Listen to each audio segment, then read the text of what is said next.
Carl Lentz has a new podcast, and he talked about why his wife stayed with him after his scandalous affair that he had when he fell from his position as pastor of a mega church, Hillsong Church. He was pastor of Justin Bieber, and now they're living a totally different life. They're sharing their story, and we've got to talk about this, and I've got my friend Tyler Redmond here today to help me talk about it. So this is where Carl Lentz is going to talk about what happened. So we've talked about a few things, but in our story, but what actually is the story? Like, what? And again, it's kind of amazing that that's his wife interviewing him about what he did and how they've gone through that. For being willing to do that. Yeah, super strong woman by what we're going to see. Actually, what happened for those? Because you know, some people know, a lot of people, most people don't. Yeah, most people don't, and for those that do, they probably don't know. They don't know what really happened because.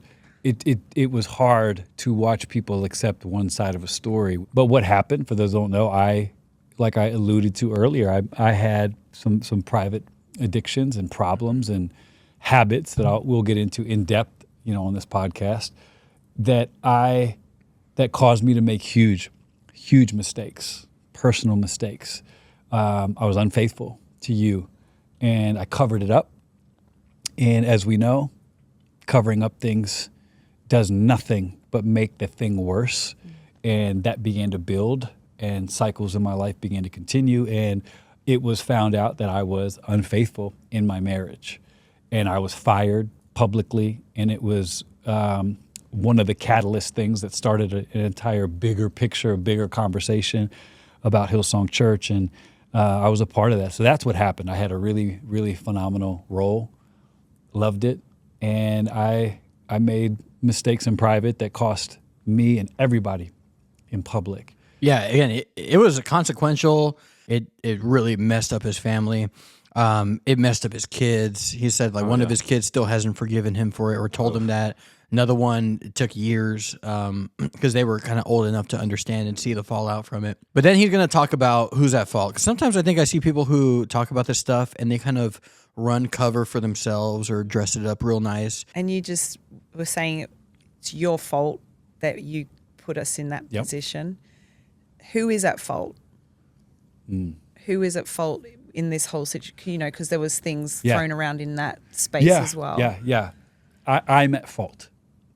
I'm at fault. My decisions, my choices, that's my responsibility, and I take responsibility for it. I have wanted people to know when I get a chance to talk to them that I'm deeply sorry for what happened, and it's nobody else's responsibility. It's mine. We always have choice. We always have our own agency to do what we feel like we have to do. And I mismanaged my personal life. I hid things that I should not have hid. I lied about things I shouldn't have lied about. I was confused about who I was at times, didn't get any help for it. And the result was a whole lot of pain for a whole lot of people, which I will remain deeply sorry for the rest of my life. I don't live in the shame of it, but I'll never forget the impact that it had on people. And it's nobody else's fault. It's my fault. The initial question from his wife was, who's at fault for putting us in that position? I really like the phraseology because so many times, especially as men, when we think about some of the decisions we may make in this particular category of a sexual nature, we think it's not hurting anybody. Like, this is just between me and whoever, but it's not hurting anybody. And we tend to lie, think if I can manage to hide it, then it's like almost victimless. It's just me. It's my problem. Yeah, but obviously it affects more than just him. It affected him, and his family, his church. And what I like is that, he actually has some life trauma, and he talks a little bit. She asks him about therapy after this and stuff, and she mentioned how they went to therapy together, and that was really revealing. But at the end of the day, though, he doesn't go, well, my parents did this or that. I made this choice. We're all dealt a hand in life, and I made the choice. That's on me. It's my fault. Why did you stay married to me? I think that I've watched you have to weather that storm. We've obviously hopped on and off social media, and the amount of people that have ridiculed you for staying with me, cursed you out. Imagine that, getting cussed out ridiculed for staying with your husband who had an affair publicly. Yeah, and I think sometimes, especially in the church, we don't always handle this in the best way. A lot of times our default is you got to leave him. You got to go. Yeah. Like look what he did to you. I mean, you have biblical grounds for divorce, so get out of there. And always our first gut reaction should be a reconciliation and unity. Then obviously if there are extenuating circumstances, you go beyond that. But I know people are going to hear that and think that's very extreme, but like in a Christian context, that is the best possible option, and that's Jesus's number one option for how he deals with us. And if he's the example, then we should take that really seriously. But I've seen even Christians go, hey, well, let's not go too far now. I mean, could we ever go too far when we think about following Jesus? Anonymous text messages, once a cheater, always a cheater. You're brainwashed. You're this. Why would you stay with that man? And to watch you eat that, stomach it, stand on it, and give me an opportunity. Why did you do that? Because you had biblical grounds to leave me. Absolutely. In every way, but you didn't. Why? I mean, my journey isn't for everyone. I know that.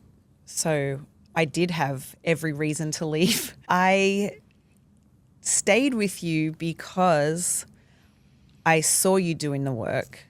But firstly, backing all the way back, I remember the first time we sat on the phone, I think it was like the next day or that first week of, everything. We're on the phone with a therapist and she was asking you questions about your childhood and some of the things that you had gone through and the trauma and the abuse. And I saw you break down like I'd never seen you break down, or anyone for that matter, but your physical reaction to what you were trying to explain, what had happened to you. And I saw that, and it wasn't an excuse for me. It wasn't like oh, poor thing. It just gave me context as to what torment you were going through in your own mind.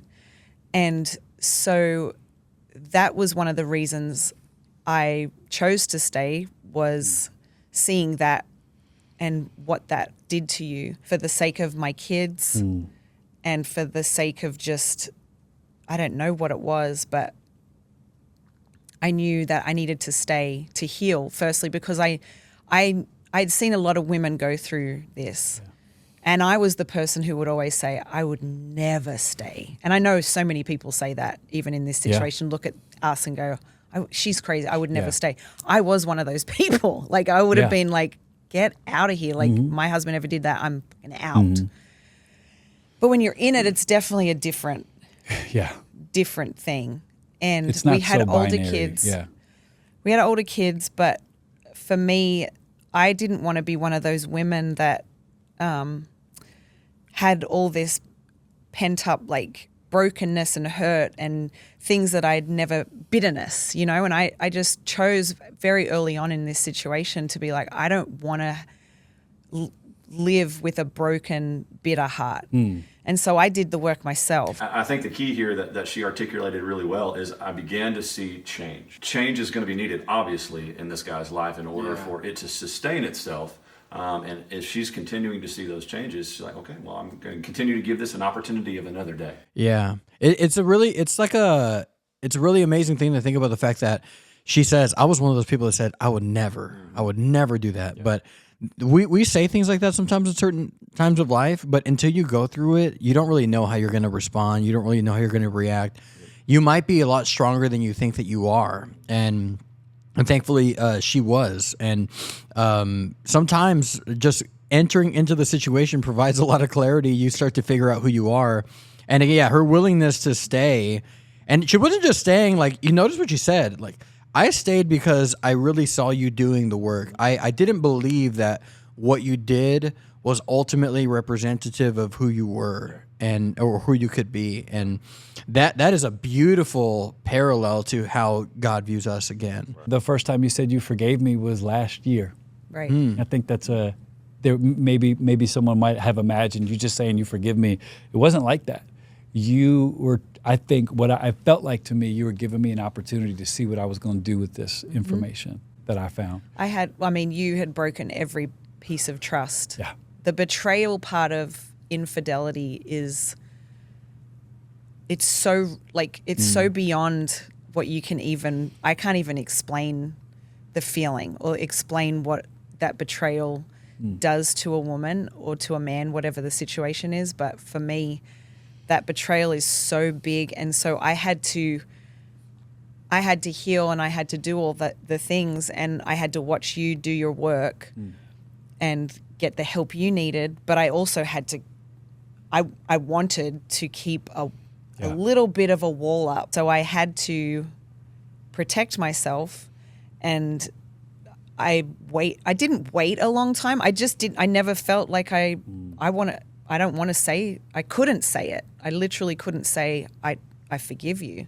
And when I, went through some of that work, they explained it to me like they took a glass filled with, I think it was Skittles or M&Ms or something. They took a drinking glass, and then he smashed it on one of my therapists smashed it on the ground, and we just watched every bit of glass and all these M&Ms just fall all over the place. And he was like, that's what your husband did to you. And now you need to try and pick all that up. And it was like so overwhelming, but it was like it could be done. That's pretty powerful, huh? Yeah. Can you imagine? I know. Does that therapist have like a closet full of glasses and M&Ms? My ADHD brain was like, how often does he do that illustration? That'd be an expensive illustration. Is there like a therapist illustration guide or something? You're like, this would be great right here. Make sure to have plenty of glasses in your closet. But the illustration is very powerful though. Yeah. It's a huge mess. And for some people, it's so overwhelming that they go, I don't even want to do this. Yeah. It's super tedious, right? I mean, you got to pick out the good things and keep them, and you've got to pick out the bad and throw them away. Yeah. And you can't just separate like this, right? You've got to literally handpick them all. She put up this massive guard, and I would imagine as a woman in this position, a wife in this position, how hard it would be to gradually lower that guard again, right? With your husband who has probably done the ultimate of betrayals. I can't think of another one in our world that would be more devastating than this one. But she's had to lower that guard eventually to the point where the marriage it'll never be back to normal, but the marriage is good and the family is good from what we can tell here. But she's going to be different because of this, right? Their marriage is not going to be the same. Her personality is not going to be the same. She's going to be different, and he's got to be okay with that, and she's got to be okay with that, and they've got to figure out how to live together differently than they did before. Yeah, I've been watching a lot of Dr. John Deloney, and he always tells people in situations like this, your marriage as you know it is over, but it doesn't mean that you guys have to divorce. You can build up a new marriage, and it'll be different, and it'll be great too, but you have to be willing to build again. How much do you love the other person? Because you got to imagine that if she was only focused on her love for herself, she'd be gone, right? But she focuses on her love for her kids, her love for her husband, and she's willing to do the work and to build. Obviously, this is his fault.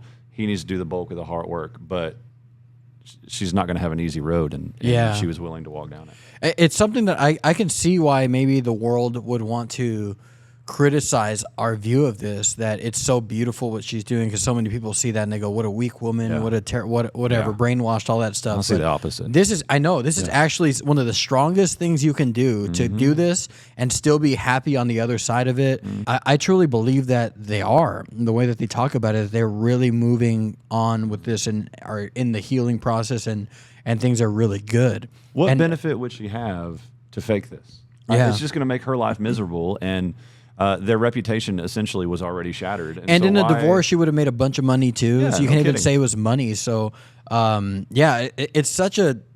This should be the ideal for anyone in this situation. As crazy as that sounds, this is such a beautiful thing to see.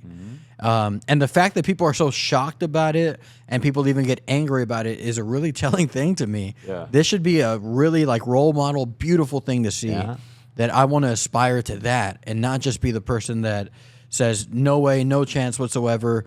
I'm going to make future Marco commit to this. I will never do that. Yeah. That's not the kind of thing you want. Because, if the goal as Christians is to be Christ-like, we could see Christ doing this exact thing, the same thing, if he found himself in this situation. Yeah. This is how he's going to react to it. And as Christians, if that's what we're called to be, is like Christ, then that's how we need to react. It's not going to be easy. Yeah. It won't be our gut reaction, probably. It's going to take work, but that's what we need to do. Yeah. Well, let us know what you think. Are we dumb?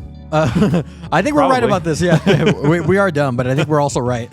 Yeah. Let us know what you think. Like the video, subscribe to the channel, consider supporting on Patreon. But very curious to hear your thoughts. If you have a comment, let me know. God bless you. Talk to you soon. Goodbye.